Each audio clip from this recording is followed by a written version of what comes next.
Pai, nós oramos nesta noite, agradecemos pelo Teu poder, pela Tua bênção, pela Tua graça, que o Senhor possa nos ajudar a entender da Tua palavra. Hoje nós começamos uma jornada de aprendizado. Nós já aprendemos na igreja que uma igreja verdadeira, de acordo com Atos 2, é uma igreja baseada no ensino da palavra. Nós estamos aqui para ensinar a palavra e aprender de Ti. Eu peço que o Senhor venha abençoar cada irmão que está aqui, para que possamos viver debaixo da Tua palavra. Que assim seja, em nome de Jesus. Amém. Amém. Aleluia. Todos conseguem ver, né? Acho que sim. Aqui eu estou compartilhando o estudo aqui, a minha parte aqui, né? O Lucas me confirma aí se está tudo certo aí, por favor, mas acho que tá, né? Tá sim. Tá dando pra ver. Tá bom, então. Queridos, aqui, ó, a lição de número 2 fica aqui. Acompanhe comigo. Vencendo o pecado. O versículo base para essa lição é Romanos capítulo 6, versículo de número 23. Romanos 6, 23 fala sobre o pecado, né? E é um versículo bastante conhecido, que diz assim: porque o salário do pecado é a morte. A maioria dos crentes conhece esse versículo. Mas o dom gratuito de Deus é a vida eterna em Cristo Jesus nosso Senhor. Romanos 6, 23. A primeira coisa que esse texto fala, que aqueles que leram conseguiram ver, ele fala sobre a luta contra o pecado. E aqui entra um tema muito importante que eu preciso que os irmãos entendam. Todos nós conseguimos perceber que algo há de errado no ser humano. Todos nós conseguimos perceber isso. O ser humano tem algo de ruim. Eu sempre costumo dizer isso. Ninguém ensinou você a mentir. O teu pai não colocou você numa cadeira seguinte, filho, é assim que você mente para a mãe e para o pai. É assim. Não, ninguém te ensinou a mentir. Você aprendeu naturalmente. Ninguém te ensinou a pecar. Nenhum pai ensina o filho a, né? Eu digo assim, a questões desobediência, por exemplo. Ó, filho, é assim que você me desobedece. Não, você automaticamente foi desobedecendo naturalmente. Da mesma forma, nós chegamos num estágio da humanidade terrível, em que nós temos guerra, abuso. Os irmãos mais antigos aí, mais idosos aí, né? Já viram muita coisa na vida, já devem ter visto coisas terríveis que a gente não pode nem mencionar aqui, mas já devem ter visto sofrimento. Se você já não viveu sofrimento, você percebe que no mundo existe dor, o mundo existe sofrimento. Nesse mundo que nós vivemos hoje, nós choramos, nós passamos por doenças, nós passamos por aflições, nós passamos por momentos difíceis. E esses momentos difíceis apontam para uma coisa: o pecado. Por quê? Porque o Romanos 6, 23 deixa muito claro. Todo tipo de morte que a gente experimenta é fruto do pecado. Ou seja, que tipo de morte, pastor? Vamos colocar um exemplo aqui. Digamos que um casamento acaba falecendo, acaba acontecendo divórcio, acaba ruindo. É uma morte, o casamento morreu. Vamos supor que uma pessoa acaba sendo diagnosticada com uma doença no sangue. Estou dando exemplos aqui. É um tipo de morte. Ela morreu a sua saúde plena. Vamos dizer que uma pessoa é diagnosticada com depressão, passa por um processo depressivo. É um tipo de morte das emoções. Uma pessoa que está endividada, super endividada, conta no vermelho, Serasa atrás do camarada, as finanças estão mortas. Então, a morte, ela não é só física. Existem vários tipos de morte. E esses tipos de morte, queridos irmãos, eles apontam para uma coisa, eles são efeitos de alguma coisa. E o efeito é a morte, por quê? Porque aqui fala que o salário do pecado é a morte. O que é salário? O que é um salário? Salário é uma recompensa, ou salário é algo entregue por um trabalho feito. Eu trabalho todo mês e receba o salário no final do mês ou no início do mês, pelo mês de trabalho que se passou. Com o pecado é a mesma coisa. O pecado, imagina o pecado como se ele fosse um patrão, um senhor de escravos. A pessoa trabalha a vida toda para o pecado e quando chega no final do mês, digamos que ela passa o mês de junho todo no pecado. No final do mês de junho, o pecado vai chamar ela na salinha dela e vai, ó, tá aqui teu salário pelo mês que você trabalhou por mim. Qual que é o salário? Morte. Então, é isso que o versículo está dizendo. A recompensa do pecado é a morte. O salário do pecado é a morte. A paga do pecado é a morte. Aquilo que você recebe quando você peca é morte.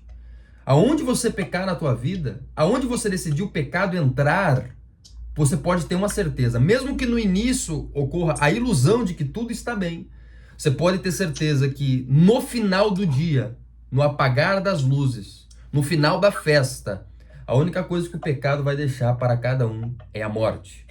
Então, isso é importante por quê? Porque nós temos dentro de nós essa luta. E da onde vem isso, pastor? Eu vou mudar um pouquinho a estrutura do nosso material aqui, porque antes de tudo eu preciso falar sobre as raízes do pecado. Né? Da onde vem isso? Na página, na outra página, antes dos exercícios, depois dessa página do início da lição 2, nesse lado aqui, ó, diz assim, ó, pelo fato aqui, nesse parágrafo que eu vou destacar aqui, os irmãos acompanharem na tela, eu vou estar destacando em azul aqui, ó. Esse parágrafo aqui, diz assim, pelo fato de o pecado ter sido introduzido em nossa natureza, devemos resistir continuamente a seu assédio para reconquistar seu antigo controle. Com a queda do homem, aqui é importante, com a queda do homem no Éden, o pecado passou a dominá-lo. Essa parte é importante por quê? Porque o pecado ele entra na natureza humana no Éden. Antes aqui ele fala assim, ó, a humanidade herdou a natureza moral corrupta, bem como a propensão para o pecado e para o mal. O pecado é uma herança deixada por Adão e Eva a todos nós. Romanos capítulo 5, verso 12. Então, queridos, uma coisa que vocês precisam entender é a doutrina da queda. No Éden, Deus criou Adão e Eva num estado de beleza plena e eles desobedecem a Deus. Quando eles desobedecem a Deus comendo do fruto proibido, eles então estabelecem uma separação para com Deus. O pecado ele faz isso, ele te separa de Deus. Está aqui em Isaías 59, 2, ó. Isaías 59, 2. O pecado é aquilo que nos separa de Deus. Por quê, pastor? Porque Deus é bom, porque Deus é santo, porque Deus é justo. E o pecado, ele é injustiça, ele é maldade, ele é impureza, ele é imoralidade. E Deus é tão santo, tão puro, que ele não pode ver o mal, diz Abacuque, capítulo 1. Então, ele é luz. Onde a luz está, as trevas não têm como estar. Quando vocês entram na casa de vocês, vocês ligam, tá tudo escuro na casa de vocês. Quando vocês ligam o interruptor e a lâmpada acende, é impossível que haja trevas com a lâmpada acesa. Aonde a lâmpada está ligada, é impossível haver trevas, é fisicamente impossível.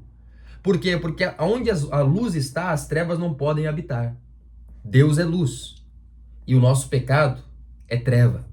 Então por isso que o pecado nos separa de Deus. É um efeito constitutivo da natureza de Deus. Ele é luz e nós somos trevas. Ele é santo e nós somos maus. A primeira coisa que nós precisamos entender com o Evangelho. Deixa eu ver uma coisa aqui. Tem uma irmã aqui, eu acho que está pedindo para entrar. Deixa eu dar uma olhada. Não.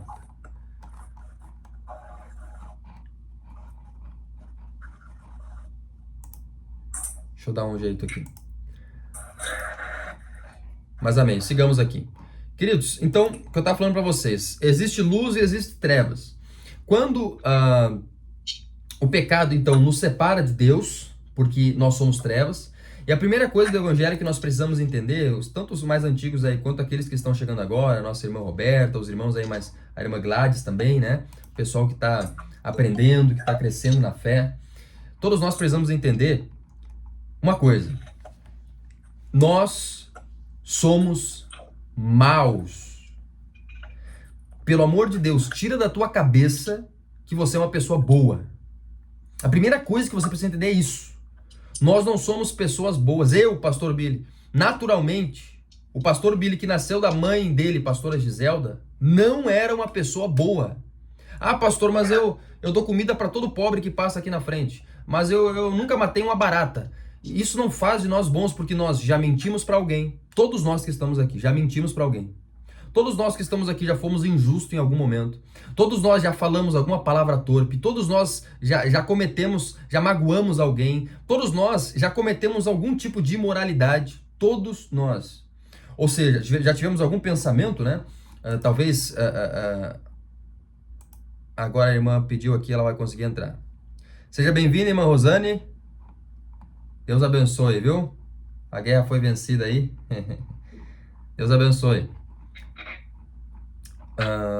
Vamos seguindo aqui então, queridos. A irmã Rosane aí chegou conosco.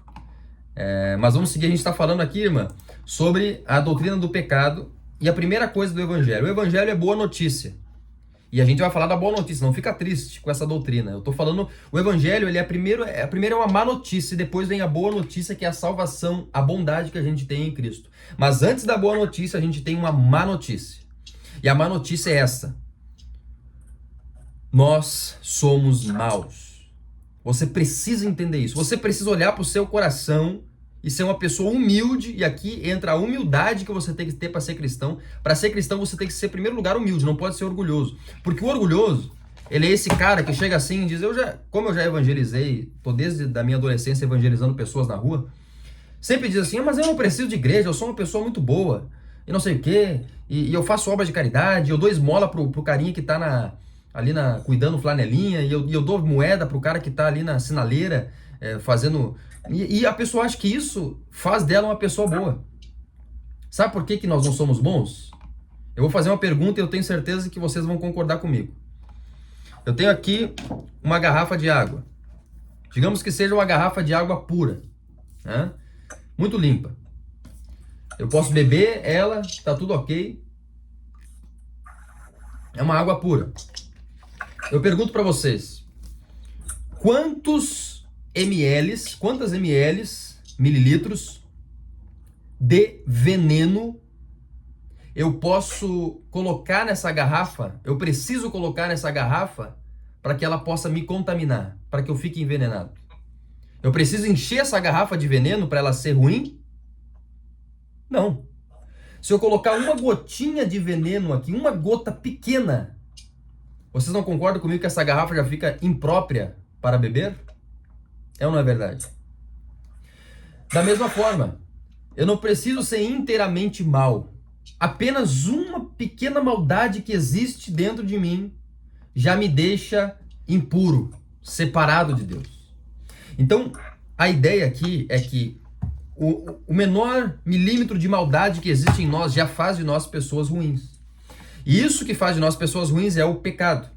O pecado, então, ele é quebrar a lei de Deus, é praticar qualquer tipo de injustiça, de maldade. E a primeira coisa que nós precisamos entender é que todos nós somos pecadores. Todos nós estamos fadados à morte. Romanos 6:23. Eu volto para o versículo chave aqui, ó. O salário do pecado é a morte. Pastor, por que eu tô ficando velho, tô ficando enrugado, tô com dor nas costas, tô morrendo? Por que todas as pessoas morrem? Fruto do pecado agindo no corpo. O pecado está na nossa natureza. Por isso que a gente morre. Por isso que a gente não vive eternamente, né? Se eu começar a trair minha esposa, meu casamento não vai durar, talvez dure 15, 20 anos, mas não vai durar a vida toda. Por quê? Porque eu tô colocando pecado no meu relacionamento, uma hora vai morrer. Então, a gente precisa entender isso. Às vezes, eu sempre trago esse exemplo, né? A gente começa a vida bem feliz, né? Esses dias a irmã Roberta postou ali, eu vi que ela postou ali, como é bom ser criança, né? Quando a gente era criança, a gente era feliz, né? Era uma vida feliz, tudo tranquilo, tudo bem, tudo era alegria, tudo era festa, tudo era exploração, tudo era... Aí parece que conforme a gente vai crescendo, vai ficando adulto, as decepções vão chegando, as aflições vão chegando, e a gente vai se tornando pessoas tristes, a gente vai se tornando pessoas amarguradas. As pessoas passam pela adolescência vão se tornando pessoas depressivas, aflitas. Por que que a pessoa vai morrendo na sua alegria, nas suas emoções?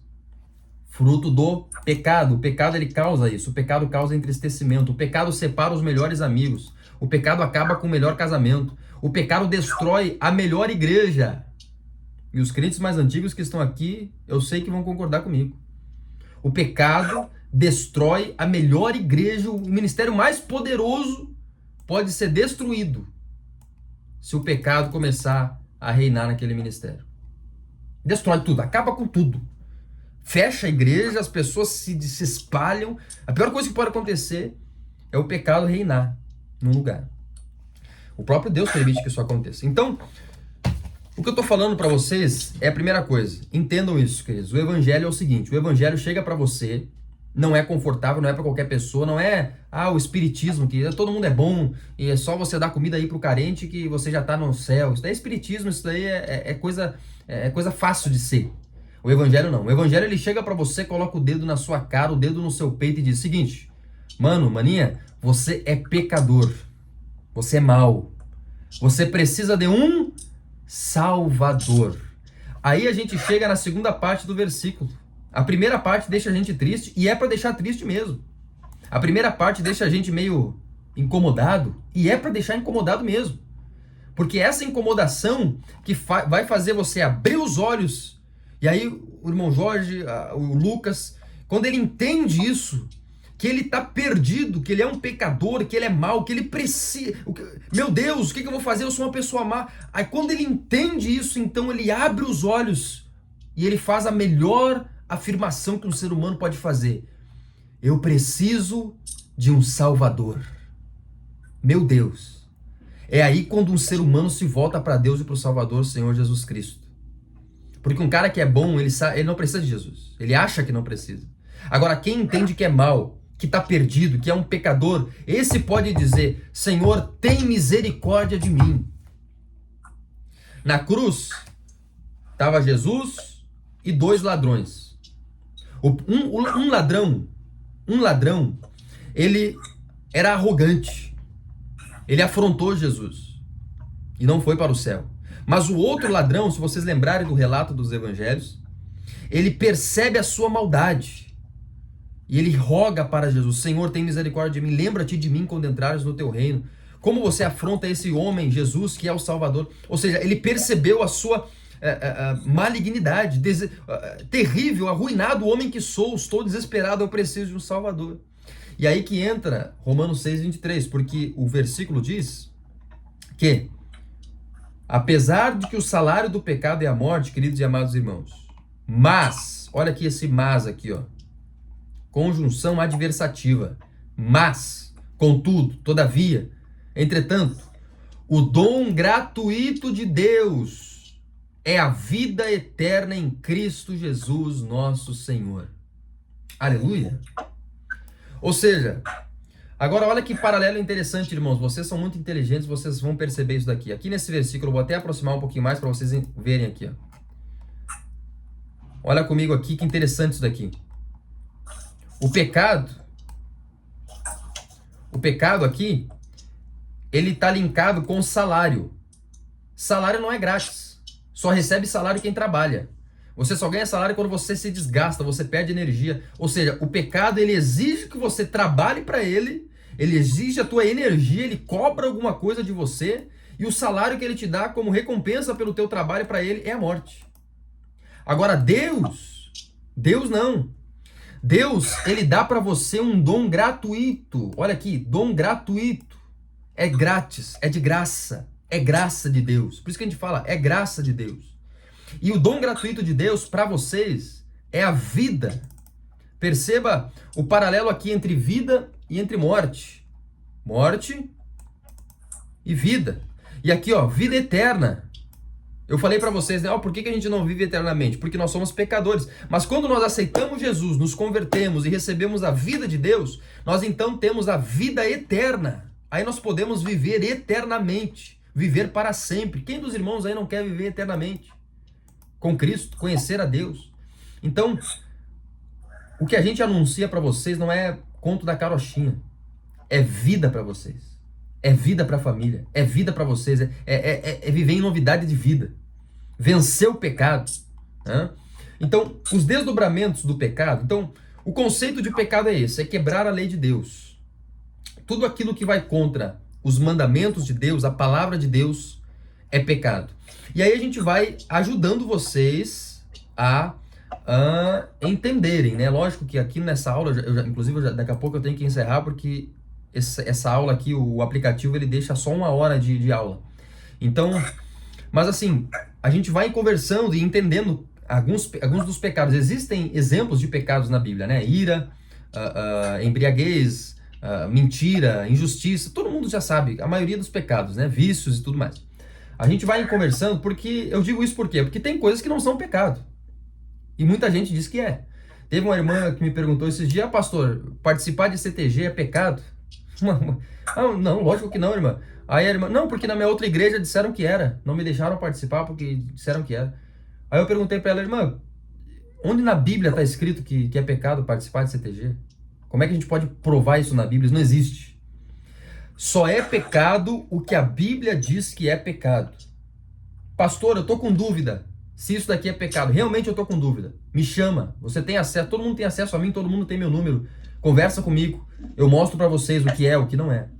Pode falar, irmã. A irmã quer falar? Pergunta eu queria ter feito, não consegui fazer pro senhor. Pode falar. Ainda bem que está respondido agora. Ah, tá. Não, eu falei para ela, olha, irmã, pecado não é ir no CTG, pecado é o que você faz lá. Então se você ir no CTG e lá você, enfim, tomar atitudes ali que são contra a palavra de Deus, mas é o que você faz lá dentro, né? E não o lugar ou o ambiente, né? Então, muito pelo contrário, você pode ir para o CTG para brilhar a luz de Cristo e salvar pessoas e chamar pessoas pelo seu bom exemplo, pela sua conduta, pelo seu padrão santo. Você pode aproximar pessoas de Deus no CTG, que é um lugar que precisa, né? A gente sabe, todo mundo é gaúcho. Os CTGs, eles já foram antigamente, hoje em dia já tá bem melhor, né? Mas bem antigamente o CTG era lugar de bagunça, né? De promiscuidade, de tudo mais. Os irmãos mais antigos aí sabem disso. Mas hoje em dia tá bem mais tá tranquilo. Hoje em dia tem mais educação e tudo mais. Amém? Mas os irmãos têm acesso a mim, então me perguntem, me chamem. Pastor, eu queria ver essa área da minha vida e tudo mais. Queridos, como a gente vence o pecado? O pecado, ele vem até nós através de tentações. Quando você se converte a Jesus Cristo, você então é salvo do pecado, do poder do pecado. Nós temos 3 estágios, e eu acho que eu vou ter que encerrar por aqui, mas nós temos 3 estágios que o pecado ele habitava. Então, os irmãos, se quiserem anotar, podem anotar isso daí. No Éden, antes da queda de Adão e Eva, a humanidade estava livre do poder do pecado e da presença do pecado. Vou repetir o que eu já falei para os jovens aqui esses dias. No Éden, antes da queda, a humanidade estava livre do poder do pecado e da presença do pecado. Quando Adão peca, quando ele desobedece a Deus, Adão e Eva, a humanidade então está escrava com o poder do pecado, sob o poder do pecado. O pecado, ele tem poder sobre a humanidade. E ela tem a presença do pecado. Então, depois da queda de Adão, o pecado, ele se faz presente em nós e ele tem poder sobre nós. A pessoa não consegue parar de pecar sem Cristo. Quando a pessoa se converte a Jesus, que é o caso dos irmãos aqui, se converte, se batiza, se torna um cristão, então vocês são livres do poder do pecado, mas ainda não da presença do pecado. Por isso que você pode ser cristão e ainda tomar alguns deslizes. E ainda cair muitas vezes em alguns pecados. Por quê, pastor? Porque você é livre do poder do pecado, mas a presença do pecado ainda está aí. Ele ainda está na tua natureza caída. O pecado ainda está presente. Por isso que muitas vezes, mesmo salvo, os crentes eles precisam vencer o pecado. E a gente pode vencer, pastor, sim. Depois de cristão, você tem agora a autoridade para vencer o pecado, porque você não está mais sob o poder do pecado. Ele só está presente. Mas você tem agora o poder do Espírito Santo para vencer. Como é que eu venço, pastor? Oração, leitura bíblica, jejum, comunhão, igreja, estar junto com outros irmãos, comunhão, você vence, isso te ajuda a vencer. É uma série de fatores que te ajuda a vencer o pecado na tua vida. Confissão de pecados, confessar os teus pecados, não esconder, jamais esconder os teus pecados. Você ter um pastor de confiança ou alguém de confiança, um irmão de fé, que você consiga confessar o pecado e pedir perdão a Deus, orarem juntos. Isso é muito importante. Isso ajuda a vencer o pecado. Aqui diz, ó, a nossa fé, a maior arma, a fé. Você ter confiança, né? A fé é a maior arma na batalha contra o pecado. Se ela não existir, a luta perde o sentido, né? Então a sua fé é muito importante para você vencer e você pode resistir. Romanos 6,12. Resistir ao domínio do pecado não é uma tarefa fácil. O Jesus falou isso. O espírito está pronto, mas a carne é fraca. Todavia, Jesus falou, tem de bom ânimo, eu venci o mundo, vocês também vencerão. Então nós temos poder para vencer, se você quiser, com a ajuda da igreja, da oração e tudo mais. A partir desse momento, quando Jesus voltar dos céus, lembra que a gente parou então no Éden, poder e presença, a ausência do pecado, né? Sem a presença e sem o poder. Depois do Éden, a humanidade tem o poder do pecado e a presença do pecado. Se converteu a Jesus, entrou para a igreja, virou crente. Está livre do poder do pecado, mas ainda não está livre da presença do pecado. Ele ainda está aí dentro. Todos que são cristãos aqui sabem que o pecado, a tentação, ela ainda está aí. Você é tentado todos os dias. Quando Jesus voltar e o nosso corpo ser glorificado, nós vamos estar livres do poder do pecado e vamos estar livres da presença do pecado. O pecado não vai mais habitar em nós. Então nós precisamos chegar nesse momento. Jesus está voltando e nós vamos ser livres em nome de Jesus. Amém?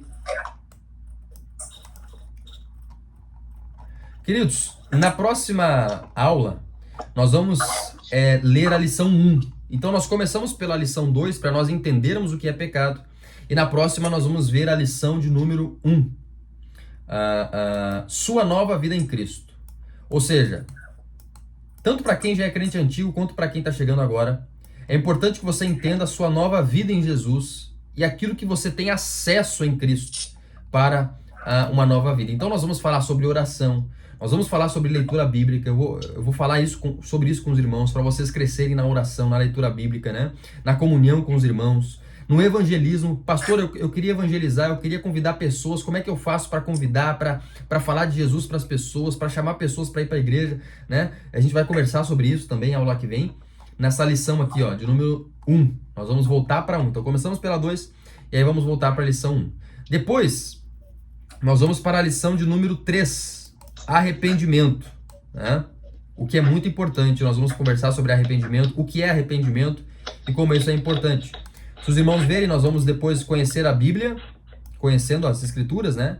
O valor da oração, essa aula vai ser muito importante, muito boa. O valor da oração, o valor da fé, o batismo, essa aula vai ser importante. O que é batismo? Santa Ceia, quem pode participar, quem não pode, qual a importância disso? O discípulo e a obediência, o discípulo e os dízimos, essa parte é importante, queridos, ó. Tem muita mentira hoje em dia a respeito desse assunto aqui. Isso aqui, os irmãos precisam estar cientes disso daqui, das bênçãos dedicadas para isso daqui. Vivendo cheios do Espírito, como viver cheio do Espírito Santo e o evangelismo. Vamos encerrar o ano falando sobre evangelismo. Por quê, pastor? Porque nós vamos encerrar o ano falando sobre estratégias para que a nossa igreja possa evangelizar e crescer no bairro Itararé para a glória do Senhor Jesus. Posso ouvir um amém aí? Amém. Aleluia. Amém. Queridos, eu tenho aqui 11 minutos. Amém. Eu tenho 11 minutos aqui, amados. Esse aplicativo, ele mantém a aula apenas por 1 hora. Então, só faltam 11 minutos aqui. E eu acho que não vai dar tempo da gente tirar as dúvidas hoje. Mas prepara as suas dúvidas, responda os exercícios. Aqui tá os exercícios, ó. Então, primeira pergunta, isso aqui para a aula que vem. Primeira pergunta. Segundo a Bíblia, diga com suas palavras o que é pecado. Eu preciso que vocês respondam aqui. Eu preciso que vocês façam esse exercício nessa semana. O que é pecado com suas palavras? O que é tentação? Tá ali no material, tá no texto. Jesus nos aconselha a alimentar o nosso espírito. Com o que e para quê? Quarta pergunta, qual a principal arma contra o pecado? E quinta pergunta, o que devemos fazer para que o pecado não tenha controle sobre nossa vida? Glória a Deus. Pecado que é tentação, qual é a outra, pastor? A outra... Já peguei duas. Porque é pecado que é tentação. Jesus nos aconselha a alimentar nosso pecado com o quê? Depois o A4. Qual a principal arma contra o pecado? Número 4. E número 5, o que devemos fazer para que o pecado não tenha controle sobre nossa vida? As irmãs aí, Marias, depois peguem a irmã Maria e a irmã Frida, peguem depois a apostila comigo, tá bom? No culto lá. Tá bom. Tá bom? Queridos, eu vou fazer uma oração aqui para nós encerrarmos, porque o nosso tempo aqui está acabando. E guarda a tua dúvida. Se você quiser, pastor, se você quiser me chamar no privado, né? Pastor, eu queria chamar o senhor, conversar sobre isso, tenho uma dúvida sobre pecado. Se vocês tiverem qualquer dúvida, me chama no privado, conversa comigo. Eu vou tirar a dúvida ali na medida do possível, tá bom? E a gente vai conversando. Então, as dúvidas de vocês, me chama nessa semana. Temos toda semana, hoje é segunda-feira. Chama aí durante toda a semana pra gente ir conversando e falando. E vamos vencer o pecado para a glória de Deus. O pecado vai ser erradicado da nossa vida. Em nome de Jesus. Glória a Deus. A irmã quer falar alguma coisa? Pastor, eu quero falar. O senhor conseguiu gravar essa nossa aula? Sim, consegui. Eu vou tentar postar no meu canal no YouTube, tá bom? Tá. E o senhor não consegue mandar para nós? Eu mando o link. Então tá. Tá bom? Muito obrigada. Deus abençoe. Vamos fazer uma oração, Amém. queridos? Vamos fazer uma oração para encerrar? Eu quero mostrar o início dessa aula para o Frederico. Ah, tá bom. Achei importante ter escutado aí. Ele deu uma fugida de mim, sabe? Eu não quis chamar a atenção dele. Ah, é. Não tem problema. Mas é importante ele escutar o início dessa aula. Tá bom. Vamos conversar com ele, sim. Será o senhor mandado aí para nós esse link. Amém. Amém. Todos os irmãos estão bem aí, então? Todo mundo conseguiu entender a aula? Tá tudo certo? Nossa irmã Rosane, irmã Maria, Graças a Deus. Lucas, Jesus. irmão Jorge, estava bem atento aí, pelo que eu vi. Deus abençoe. Nosso irmã Gladys também, né? Amém. Oremos então para encerrar essa noite. E a nossa dinâmica vai ser essa, tá bom, amados? Vai ser sempre aí 30 minutinhos da tua noite, uma vez por semana, já vai abençoar a tua vida. Hoje, aprendemos a vencer o pecado e vamos vencer o pecado para a glória de Deus. Vamos ser uma das igrejas mais santas aí, se Deus quiser, dessa cidade aí de Santa Maria. Oremos. Glória a Deus. Aleluia. Pai,